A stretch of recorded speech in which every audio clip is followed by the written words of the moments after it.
মাঝে মধ্যে মনে হয় যে ব্যবসা বাণিজ্য ছেড়ে দিই। আপনারা বলতে পারেন কেন? গতকালকে মাগরিবের পর আমি দোকান খুলছি। সারাদিন দোকান খুলতে পারি নাই, একটু বিভিন্ন কাজে একটু বাহিরে ছিলাম, যার কারণে মাগরিবের পরে এসে দোকান খুললাম। খোলার পর পরে একজন কাস্টমার এসে বললো যে ভাই 500 টাকা ভাঙতে হবে। আমি বললাম যে ভাই আমার কাছে খুবই অল্প টাকা ভাঙতে আছে, যেটা আমার দোকান চালাতে লাগবে, আমার দ্বারা দেওয়া সম্ভব না। তো উনি চলে গেল। উনি আরো একটা দোকানে গেল, সেই দোকানদারও ওনাকে ভাঙতে দিল না।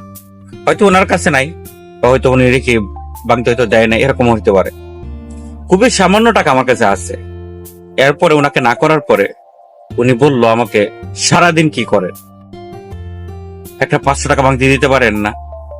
আমার কাছে অবাক লাগলো যে আমি সারাদিন কি করি এটা কাস্টমার কাছে জবাবদিহিতা করতে হবে। পাশাপাশি কাস্টমার খারাপ ব্যবহার করলো। মানে মানুষ সত্য কথা বললেও অনেক সময় বিশ্বাস করার চেষ্টা করে না।